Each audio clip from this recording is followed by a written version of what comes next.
Greetings, I'm Felicity, and I've reached the age of 37. Allow me to recount an intriguing experience and how I swiftly handled it, as I'm not one to be deceived, contrary to many tales I've encountered. Surprisingly, I had a good relationship with my mother in law before everything unraveled. Our bond was smooth, filled with warmth, perfection, and mutual respect. My husband, Frank, was the love of my life, my partner in crime, and my best friend. From my perspective, everything seemed picture perfect. This isn't a delusion or oversight on my part. Sure, we had our arguments like any normal family, but there were no red flags and all seemed well. However, the shocking turn of events that followed left me bewildered. Let me narrate the incident and explain why I chose to seek revenge on my husband and mother-in-law. I had planned something special for our family. A vacation originally meant for Frank and me. However, considering Tiana, my widowed sister-in-law, and her loneliness, I decided to include her. I sponsored most of the trip, covering accommodation, meals, and activities. Frank and Tiana were only responsible for their additional expenses. The plan was to treat them to a once-in-a-lifetime vacation in Spain, exploring Barcelona's vibrant streets, savoring tapas, and enjoying the Mediterranean sunshine. The thought of creating lasting memories and strengthening our bond excited me. Little did I know that this grand adventure would lead to events that shook the foundation of trust and shattered the illusion of our perfect family. Backtracking to that fateful day, filled with hope and promise for our Spanish dreams, I stood in the living room holding plane tickets with a smile on my face. Gathering Frank and Tiana, I revealed the surprise. They exchanged puzzled glances, curiosity etched on their faces. Tiana, with her wise eyes, tilted her head slightly. With a flourish, I presented the tickets and shared my plans for our Spanish adventure, hoping to see joy and gratitude in their eyes. Frank's face lit up, expressing genuine anticipation. "Felicity, you truly are something else," he explained. Anticipation bubbled within me as I eagerly awaited the commencement of our extraordinary journey. Tiana, on the other hand, donned a gentler smile, her gaze meeting mine. "Oh, my sweet Felicity, you've truly outdone yourself. This is a gift beyond measure." "I'm deeply touched," she expressed. In that moment, pride and contentment swelled within my heart.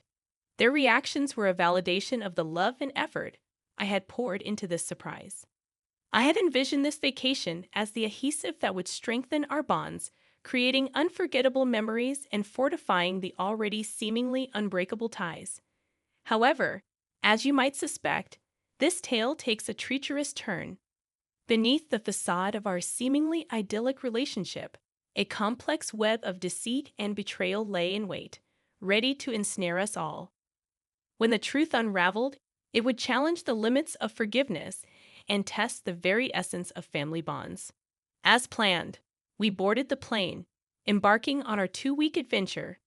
The anticipation was palpable as we immersed ourselves in the vibrant streets and rich tapestry of Spanish culture. The first week unfolded seamlessly, with the flavors of paella, exploration of historic landmarks, and dancing to the infectious rhythms of flamenco. Laughter and joy filled the air, and I reveled in the belief that our bond was unbreakable. However, little did I know that a storm was brewing on the horizon, waiting to unleash its fury upon my unsuspecting heart. On a fateful Monday morning, as the sun bathed the city in golden hues, I woke up to find an empty hotel room. Confusion and a growing sense of unease gripped my heart. Frantically, I reached for the phone, dialing both my husband's and Tiana's numbers, hoping for an explanation.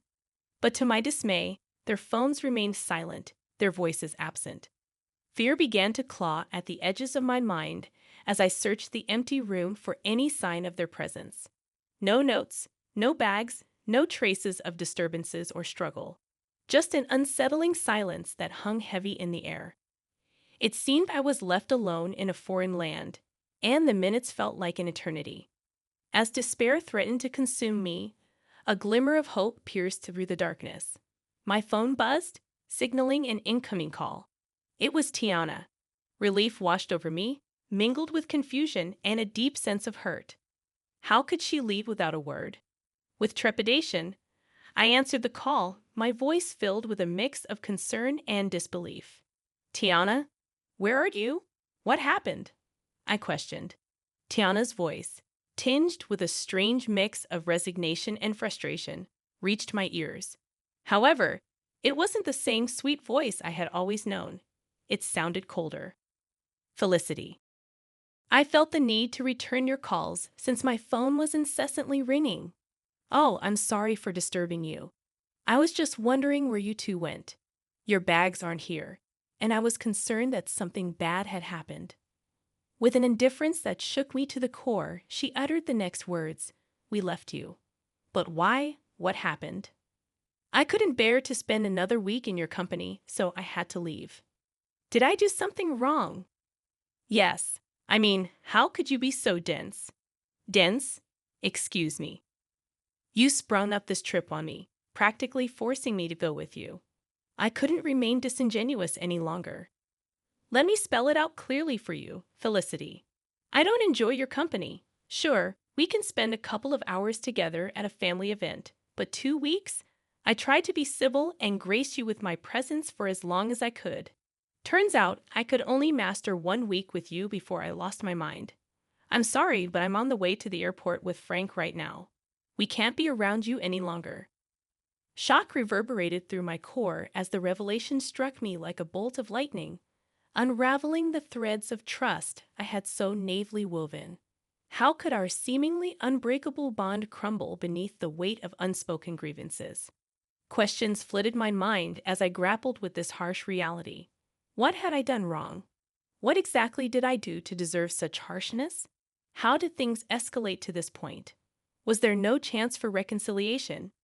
Confusion and heartache intertwined within me, the pain of betrayal seeping deep into my soul. I didn't know you felt this way, Tiana, honestly. And you had no reason to. I'd always led you to assume that things were fine and dandy between us. Why not bring that up? Why not sit me down so that we could hash out whatever problem there was between us? Because if I'm being honest, I still don't know what I've done to wrong you. That's the thing. I just can't put my finger on it, but you just irk me. What? That's the most childish thing I've ever heard. You can't stand me just because of some inexplicable irk? Grow up, Tiana. I thought I offended you or something, but I didn't do anything wrong, right? Not necessarily, but it doesn't matter.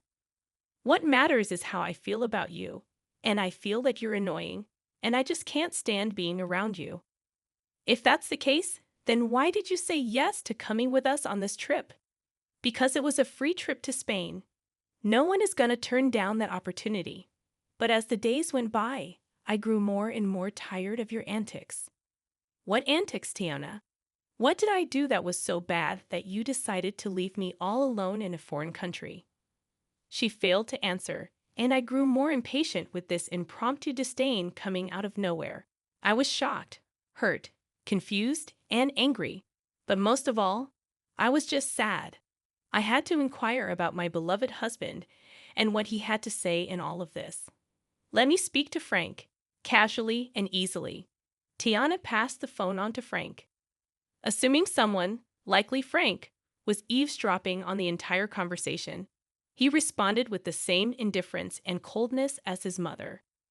Hello. Really, Frank? You decided to leave me too. I didn't leave you because I don't like you. I left because my mom needed me to take her home. So you knew about all of this? How long have you known about your mother's apparent hatred towards me? For some time now. I was hoping this trip would bring her closer to you, but I was wrong. Okay, but what I'm failing to understand is why none of you approached me about this. We're all adults, meaning if there's an issue, we solve it.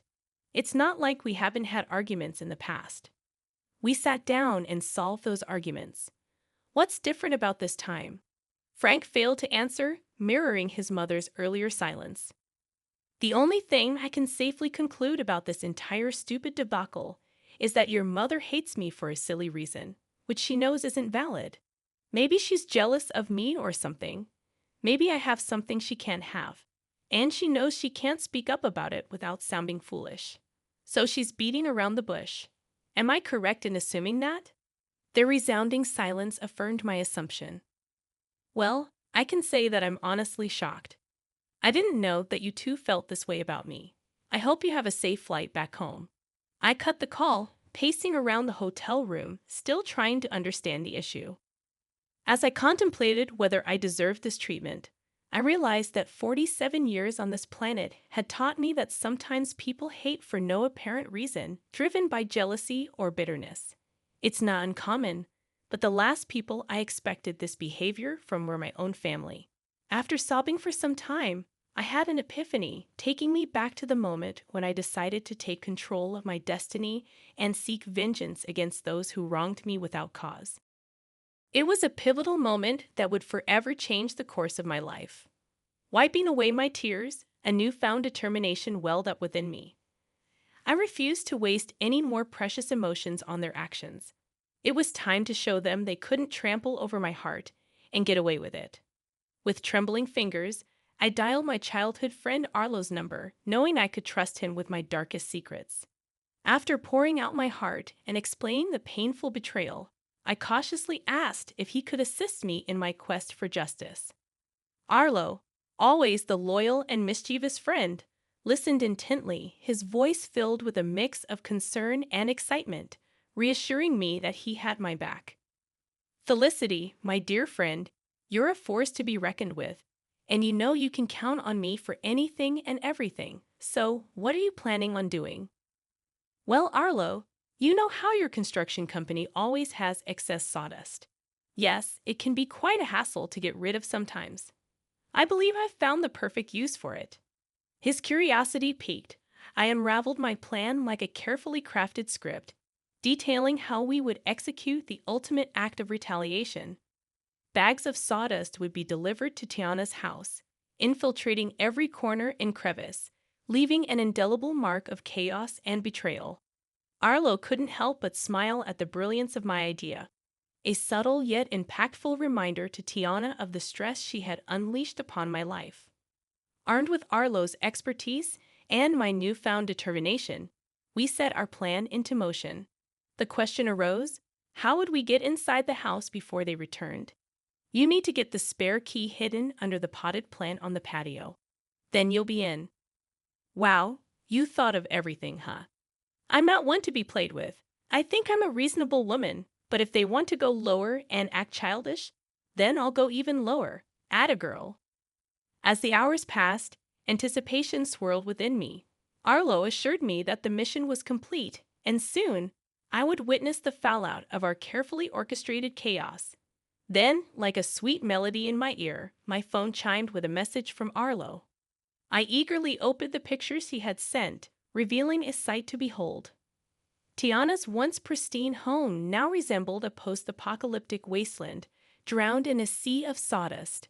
Every nook and cranny had been touched by our mischievous hands, a scene straight out of a surrealistic painting, an embodiment of the chaos that had unfolded in our lives. I called Arlo, and his laughter echoed through the phone. I couldn't help but join in. It was a cathartic release, a shared moment of triumph against those who had betrayed me. I expressed my heartfelt gratitude to Arlo, acknowledging his willingness to tread the path of mischief with me. He simply said, "Naughty can be so satisfying, my friend." As the clock ticked away, I could feel the tension building within me. How would Frank and Tiana react when they walked through the doors of their once beloved home? The anticipation was almost unbearable, a heady mix of nerves and vindication. I couldn't help but relish in the thought of their bewildered faces and disarrayed emotions. Hours later, my phone erupted with frantic energy. It was Frank, his voice laced with panic and disbelief as he described the chaotic scene that awaited them, the sawdust-covered house standing as a testament to their betrayal. My heart danced with wicked delight as I listened to his exasperated voice. At that moment, I knew that the message had been received loud and clear. Their actions had consequences, and the chaos they had sown had come back to haunt them. Felicity, it's just awful. Mom is in hysterics. I decided to reveal the part I played in this and said, "It serves both of you right." How could you leave me here alone without a valid reason, no less? Wake, Felicity, was this your doing? The wailing and panic in the background stopped, and instead I approached Frank's phone. I heard my mother-in-law say, "Give me that," before shouting in my ear, "How could you do this to us?" To me. I have no idea what you're talking about. Have you considered that this is just your karma? Oh, come on, Felicity. We all know it was you. Who else would have access to my home? It's very easy to break into someone's home nowadays, Tiana, especially if you don't have any security cameras installed, which, by the way, you should seriously consider doing to prevent things like this from happening again. Honestly, Felicity, how can you do this to us? When are we supposed to sleep? This sawdust is making my lungs ache. Oh, that's right. You probably forgot to get the keys to my house, huh? Well, that's a shame. I'm guessing you two are going to have to stay in yet another hotel. But for how long? Until I decide to come back from my vacation, I guess. I mean, I paid for 2 weeks after all, and who knows, I might feel greedy and decide to extend my stay. Frank then took the phone from Tiana, and she began to bawl once again, mourning her ruined furniture. Felicity, this was foul. How could you do this? I don't know why you're assuming that I had anything to do with this. I mean, how could I? I'm currently relaxing in the hotel jacuzzi. How could I have done this? I held back my laughter as the two of them were clearly confused as to what had happened, even though they suspected I had something to do with it, which I obviously did. But they didn't have any solid proof, so I basked in all the glory of knowing that they were frustrated but had nowhere to direct their anger. As I bid Frank farewell on the phone, a sense of contentment washed over me. I had taken control of my narrative, leaving them to grapple with the consequences of their actions. I know what I did was quite foul and even quite dangerous considering how old Tiana is. I mean, spending even a night in that house could lead to serious health consequences. But I knew that they wouldn't dare to dream of staying there. It was too sabotaged to be habitable. They just had to rely on staying in a hotel for a little bit longer because I didn't want my money to go to waste. I stayed that extra week in Spain, enjoying the culture as I intended, while my husband and my mother-in-law were undoubtedly worried, trying to find a cleaning company that would take on such a daunting task.